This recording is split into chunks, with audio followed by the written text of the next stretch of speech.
Hello everyone, I am Soika Chatterjee and welcome to our channel BTN Academy। Search engine optimization का जो playlist चल रहा है उसमें हम लोग अभी देखेंगे कि ऑन पेज ऑप्टिमाइजेशन में क्या क्या फैक्टर्स है, क्या क्या चीज में हम लोगों को ध्यान देना चाहिए।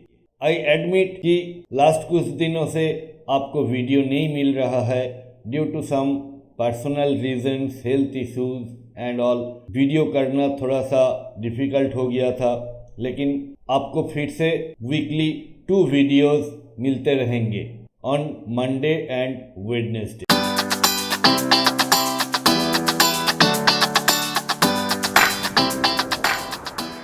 चैनल को अभी तक आपने अगर सब्सक्राइब नहीं किया है तो please subscribe this channel and do not forget to press the bell icon, ताकि आगे जो आने वाला वीडियोस है उसका नोटिफिकेशन आप तक पहुंच सके। ऑन पेज का मतलब क्या होता है?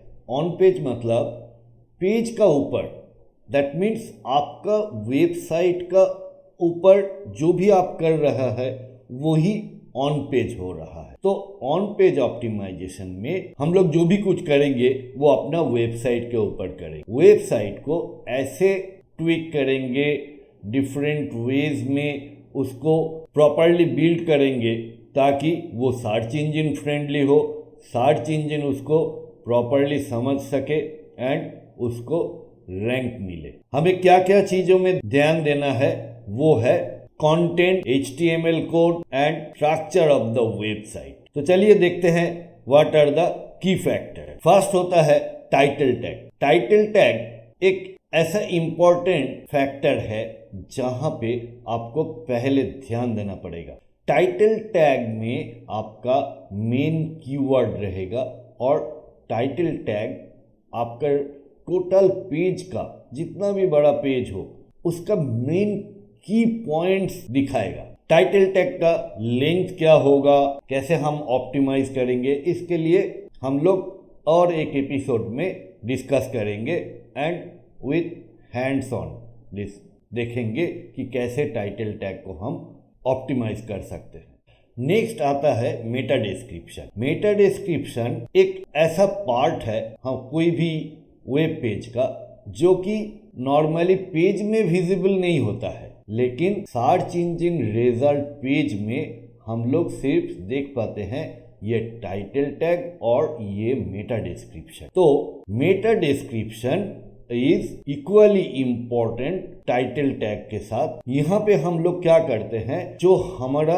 सेकेंडरी, ऑक्सिलियरी, LSI कीवर्ड जो है उसको हम लोग टारगेट करते हैं, वहीं पे यूज करते हैं। और मेटा डिस्क्रिप्शन को ऐसे लिखा जाता है कि वो एक कंप्लीट सेंटेंस जैसा हो और आपका जो वेब पेज है जिसके बारे में है उसका टोटल आइडिया या कॉन्सेप्ट को बहुत ही कम वर्ड्स में उसको डिस्क्राइब किया जाता है and it should look like a complete sentence and that makes sense.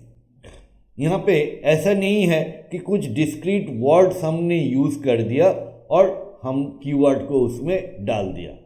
Next जो फैक्टर है वो है हेडिंग टैग। हेडिंग टैग्स में हम लोग जानते हैं कि there are 6 heading tags from H1 to H6 and as per search engine's recommendations H1 tag is the highest priority tag। और ये H1 tag में हम लोग क्या करते हैं, हमारा जो प्राइमरी कीवर्ड है उसको हम यहाँ पे यूज करते हैं और H1 टैग हम पूरा वेब पेज में एक ही बार यूज करते हैं। बाकी जितना भी टैग्स है H2, H3 जो भी टैग्स है वो हम रिपीट कर सकते हैं और हम लोग जो सेंटेंस या पैराग्राफ्स बनाते हैं उसका हेडिंग या सब हेडिंग में ये H2, H3 ये सारे टैग्स यूज कर सकते हैं और उस टैग्स में भी हम लोग कीवर्ड को इस्तेमाल करेंगे जहाँ पे हमारा प्राइमरी कीवर्ड एंड सेकेंडरी या ऑक्सिलरी कीवर्ड्स भी रह सकता है। नेक्स्ट आता है URL स्ट्रक्चर। URL स्ट्रक्चर एक बहुत ही इम्पॉर्टेंट पार्ट है कोई भी वेबसाइट के लिए।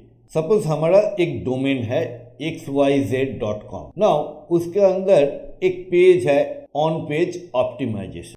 वहाँ पे हम लोग क्या करेंगे, ऐसे लिखेंगे xyz.com/on page optimization। ये जो URL है ये क्या सही है? क्योंकि आप अगर ऑन पेज ऑप्टिमाइजेशन एक साथ लिखोगे तो ये रीडेबल नहीं होगा। इसीलिए हम लोग क्या करते हैं, उसको ऐसे लिखते हैं on-page-optimization, तो ये ज़्यादा रीडेबल हो जाता है सर्च इंजिन के लिए भी और तो हम लोगों को ह्यूमन के लिए भी।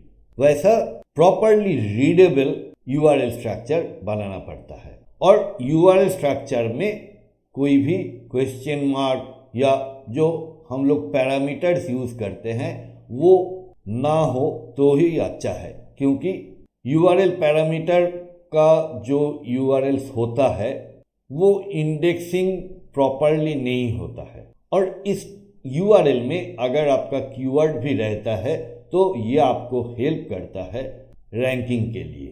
तो URL ऐसा होना चाहिए कि एक बार देख के ही समझ जाएंगे कोई भी कि ये पेज किस चीज़ के लिए है, किस बारे में है। नेक्स्ट आता है कीवर्ड ऑप्टिमाइजेशन।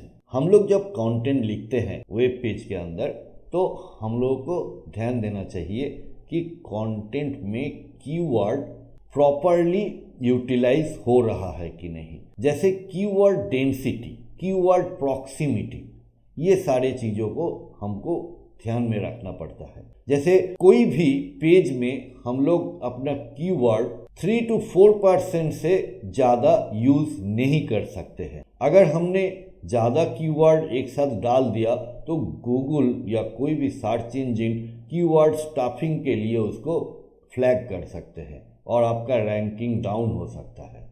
और जैसे हेडिंग के लिए बताया कि H1, H2, H3 ये सब में अपना कीवर्ड को हमको प्रॉपरली यूज़ करना पड़ता है ताकि गूगल या कोई सर्च इंजिन उसको proper importance they.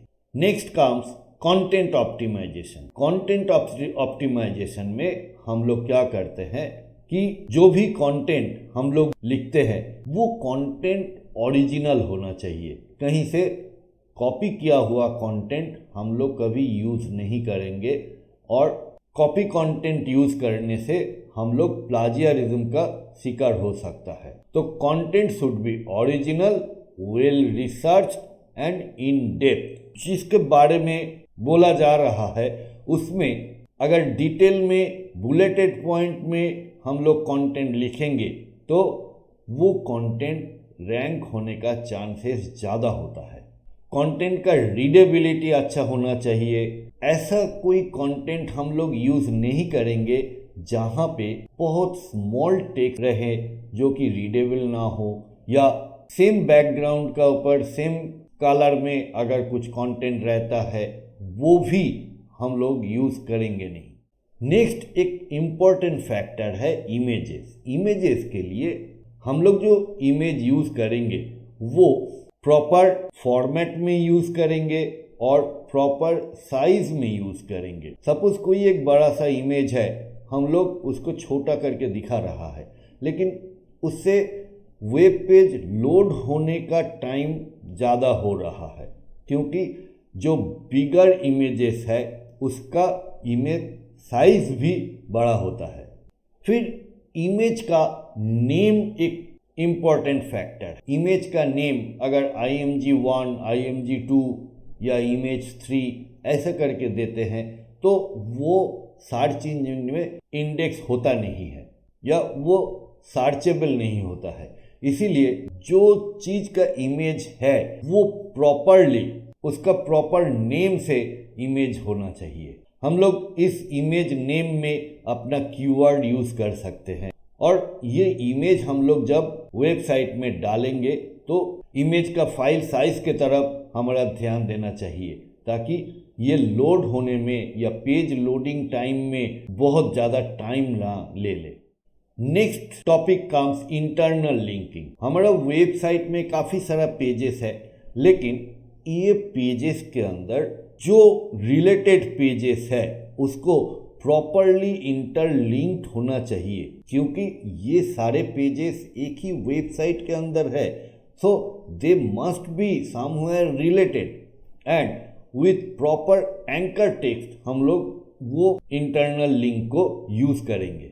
The next important factor is user experience. User experience means जब कोई आपका पेज में आ रहा है, वो पेज को देख के उस पेज में वो कितना टाइम स्पेंड कर रहा है, क्या क्या क्लिक्स कर रहा है, कहाँ कहाँ ज़्यादा टाइम दे रहा है, देख रहा है कंटेंट को या जो भी लिखा है उसको पढ़ रहा है ठीक से, तो इससे क्या होता है, ये पेज का रैंक ज़्यादा होने का चांस रहता है।